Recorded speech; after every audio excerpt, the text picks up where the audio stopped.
തിരൂർ പുഴയിൽ ചാക്കിൽ കെട്ടിയ നിലയിൽ മൃതദേഹം കണ്ടെത്തിയ സംഭവത്തിൽ മരിച്ച ഫൗസിയയുടെ ഭർത്താവ് ഹുസൈൻ പോലീസ് കസ്റ്റഡിയിൽ.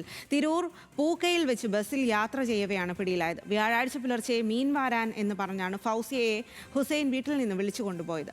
ശാന്തകുമാർ വെള്ളാലത്ത് വിവരങ്ങളുമായി ചേരുകയാണ്. ശാന്തകുമാർ, എപ്പോഴാണ് ഇയാൾ പോലീസിന്റെ കസ്റ്റഡിയിലായിരിക്കുന്നത്? എന്തെല്ലാമാണ് പോലീസ് നൽകുന്ന വിവരം?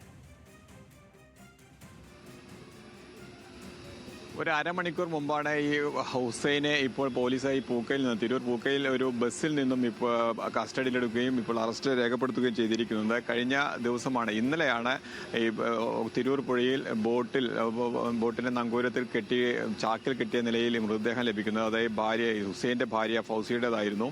ഈ ഫൗസിയും ഹുസൈനും തമ്മിൽ നേരത്തെ തന്നെ ചില പ്രശ്നങ്ങളുണ്ടായിരുന്നു. കഴിഞ്ഞ ബുധനാഴ്ച തന്നെ ഇവരുടെ വീട്ടിൽ ചില കുടുംബ തർക്കങ്ങളും ബഹളങ്ങളും ഒക്കെ ഉണ്ടാകുകയും ഇവർ തമ്മിലുള്ള ബഹളത്തിൽ ബന്ധുക്കളും അയൽവാസികളും എല്ലാം ഇടപെടുകയും ചെയ്തിരുന്നു. തുടർന്ന് വ്യാഴാഴ്ച പുലർച്ചെയാണ് മീൻ വാരാൻ എന്ന് പറഞ്ഞുകൊണ്ട് ഈ ഫൗസിയെ പുലർച്ചെ വീട്ടിൽ നിന്നും ഈ ഹുസൈൻ വിളിച്ചുകൊണ്ട് പോകുന്നത്. തുടർന്ന് പിന്നീട് കാണാതാവുമായിരുന്നു. പിന്നീട് ഇവരുടെ മക്കൾ തന്നെയാണ് ഇവരെ രണ്ടുപേരെയും കാണാനില്ല എന്ന് പറഞ്ഞ പോലീസിൽ പരാതി നൽകിയത്.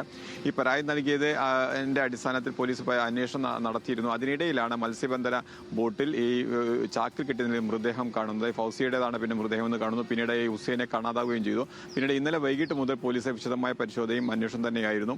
തുടർന്നാണ് ഇപ്പോൾ ഇന്ന് ഈ പൂക്കയിൽ ഒരു ബസ്സിൽ വെച്ച് ഇപ്പോൾ ഈ ഹുസൈനെ അറസ്റ്റ് ചെയ്തിരിക്കുന്നത്. എന്തായാലും ഈ കൊല നടത്തിയത് ഹുസൈൻ തന്നെയാണ് എന്ന് തന്നെയാണ് പോലീസിന്റെ നിഗമനം. ഇയാളെ വിശദമായി ചോദ്യം ചെയ്തു വരികയാണ്. ഈ ഫൗസിയുടെ മൃതദേഹം വിശദമായ പോസ്റ്റ്മോർട്ടത്തിന് വേണ്ടി മഞ്ചേരി മെഡിക്കൽ കോളേജ് ആശുപത്രിയിലേക്ക് മാറ്റുകയും ചെയ്തിരിക്കുകയാണ് ഇപ്പോൾ. സ്വാതി.